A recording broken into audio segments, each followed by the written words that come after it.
This video is about some of the challenges you might encounter in the process of letting things go during organizing.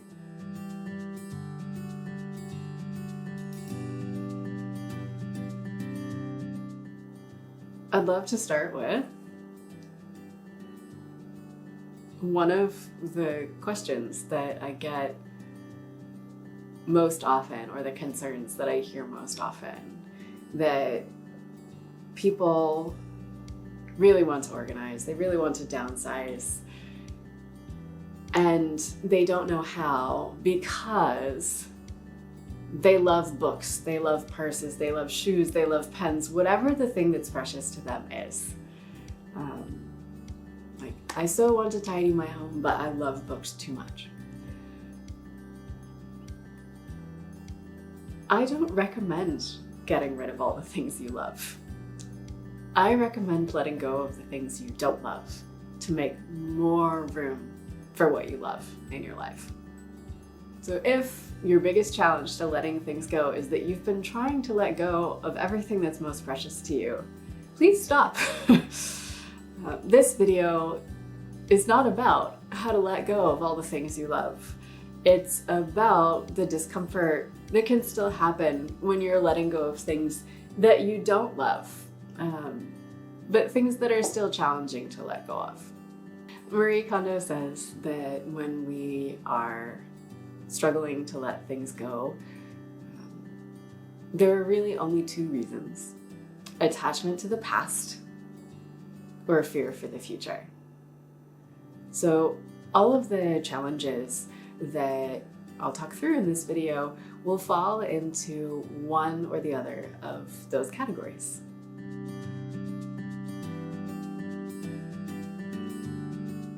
But fears for the future. What if I need this someday?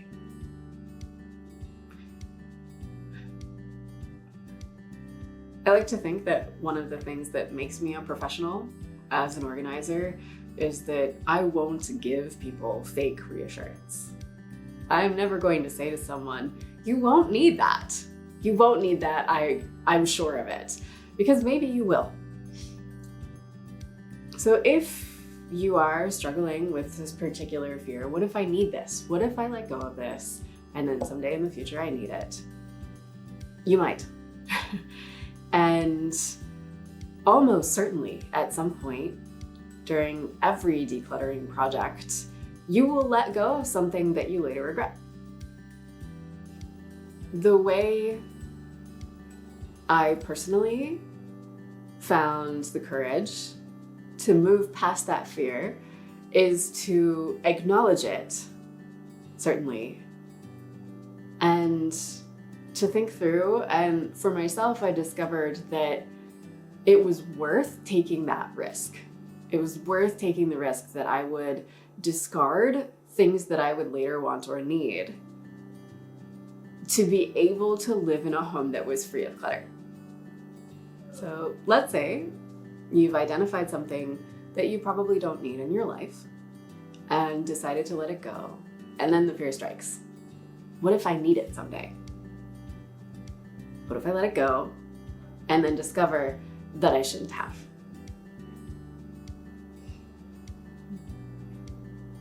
That almost certainly will happen at least once when you're organizing.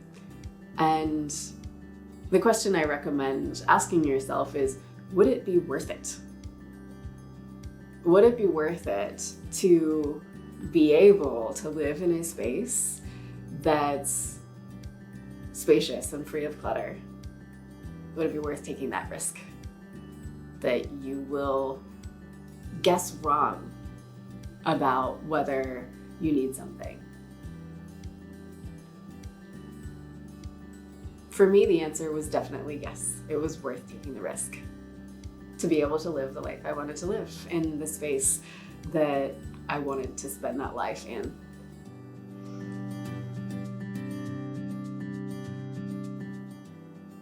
For all of us, when we're deciding what to keep, it's a guess.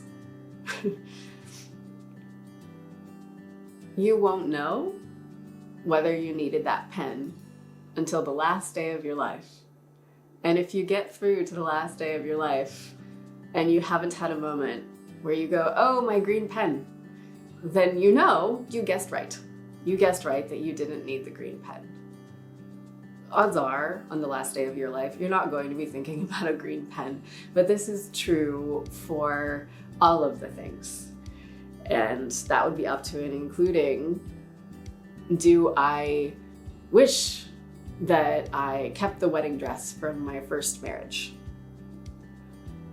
Do I wish that I kept that book from my childhood? Do I wish that I kept that can of beans that did have one more month before it expired, and I really thought there was a chance that I was going to eat it in time so it wouldn't have to go to waste? These are all radically different things in terms of the emotional gravity they have for us, and still they are all guesses. We cannot know until later whether we need them or whether we'll have a moment when we wish for them. All you can do is take your best guess.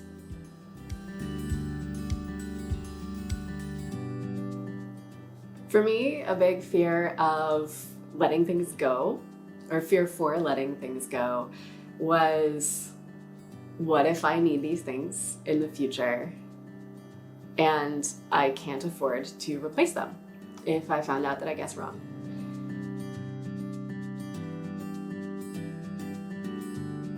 In my own life, from when I started organizing to now, I have let go of probably 90% of what I owned.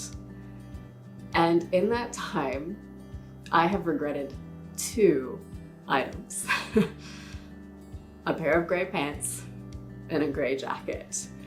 And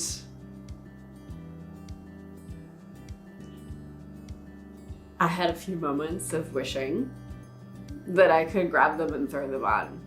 They were very comfortable.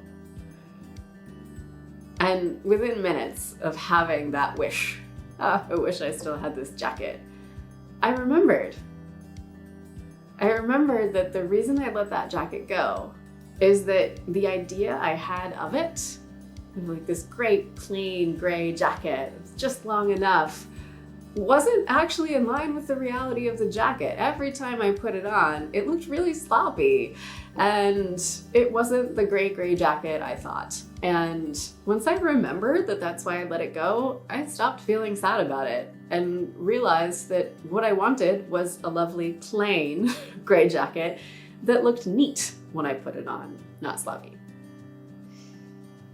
A more intense regret that I learned of recently came from my husband. He recently lost his best friend of 27 years. And we talked about photos the day after the funeral. We still have photos of them together. Lots of photos of them together. And still we have fewer than we once did.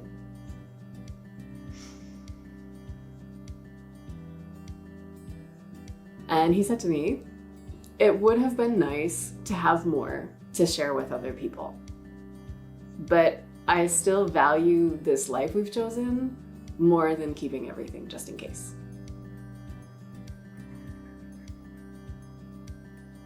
We will all have regrets during tidying. The question is whether it's worth it to you to take the risk, and whether the life you could have, the big picture life you could have and the way you could be living, is worth the trade-offs that you might have some moments of sadness as well in the future.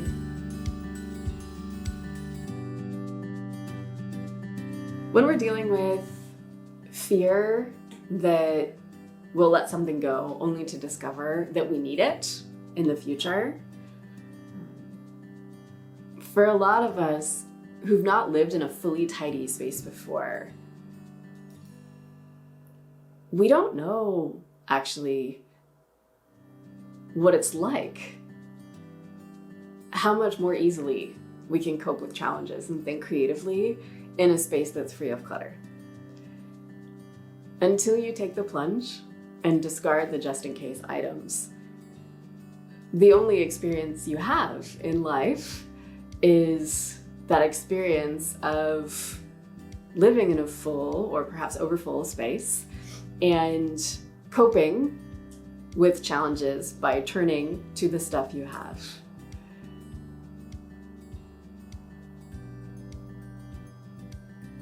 We don't yet have the experience of what life is like with space and with order and with the creativity and out-of-the-box thinking that can come from that.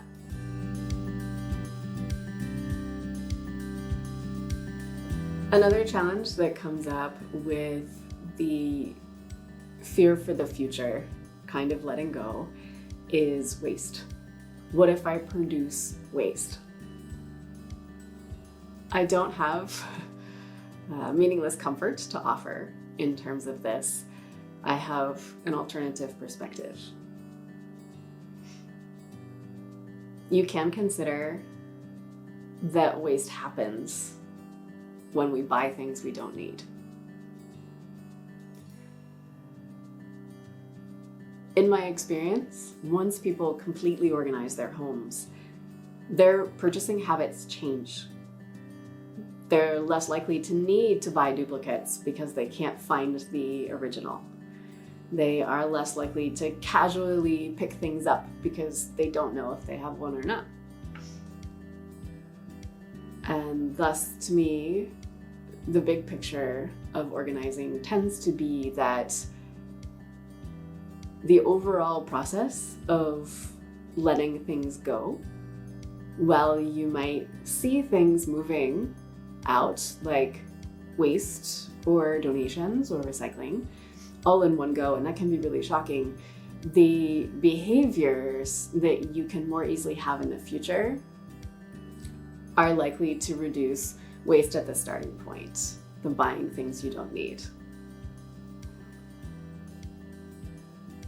Waste at the manufacturing level is a conversation beyond the scope of this video. When you are in the moment confronting the waste produced by your own life, it can be really painful. And there can be a grieving process. You might feel sad about the things you bought that it turns out you didn't need. You guessed wrong. You might be sad about the clothes that you bought that you discovered don't flatter you, that you didn't return in time. You might feel guilty, especially if you were raised to think waste not, want not, and you might feel ashamed. And processing these feelings can be part of learning how to let things go.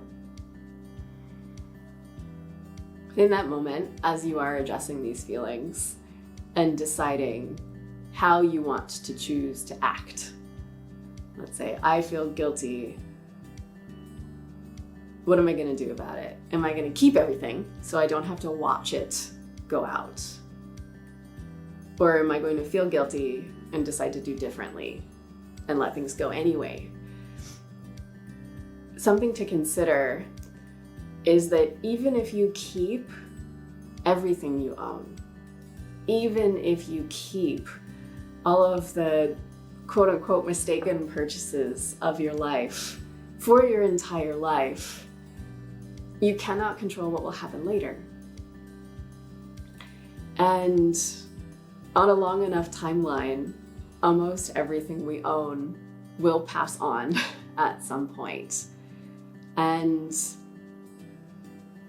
a question becomes, do I want to keep these things in my home for all of the time that I'm alive and delay their trip to the landfill, the recycling center, a donation center, or another person who could use them? Would I feel better if I don't have to see what happens to them and someone else takes care of that for me once I'm gone? And you can make that choice, but consider that how long you can keep things from becoming waste. It's still a finite amount of time, and you can spend your life surrounded by things that don't bring you joy, but you can't control what happens after.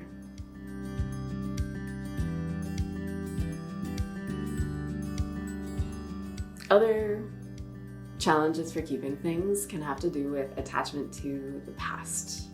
It's really important to consider that our memories are not stored inside of objects, with the possible exception of journals. Our memories are not stored inside of objects. Objects can prompt us to think about memories that we have, but the memories are inside of us. It's always a risk, letting go.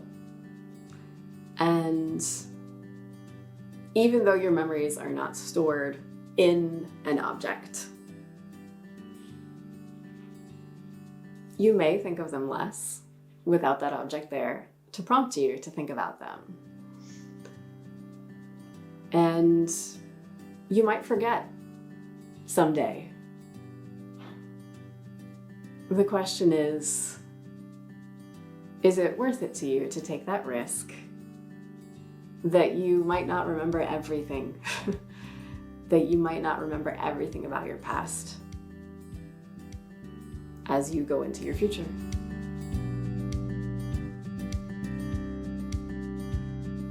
If, as you've watched this video, you've had some aha moments and been introduced to some perspectives that you maybe haven't encountered before, that's wonderful. And you may find that having these alternative ways of understanding the fear of letting go or the sadness of letting go is all you really need to be able to do differently the next time you go about organizing.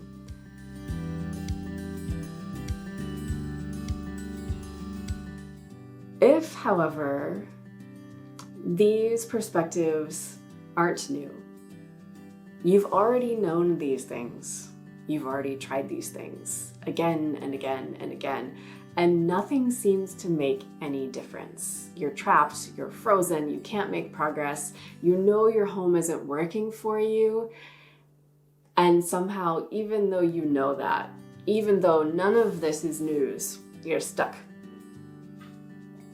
You may be dealing with challenges that the average person is not dealing with. And in particular, I'm thinking of 4. Hoarding disorder, OCD, meaning obsessive compulsive disorder, specifically with a hoarding theme area, depression, clinical depression, and ADHD. If you've already tried, if none of this information is news, I encourage you to reach out for help that might actually help. But each of these 4 disorders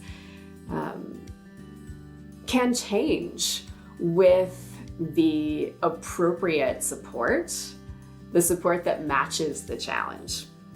And also, in my own experience, I cannot treat any of these things, but I've encountered them. The support that does help for each of these challenges is something that people are not likely to stumble on by accident in their daily life, because these challenges are not the average challenges. The support you need is not the average advice, but it can work if you find it. So if you think you just need some support for your organizing process, great, you can reach out to me. If you think that you're dealing with something more, I encourage you to reach out for the help that will actually help.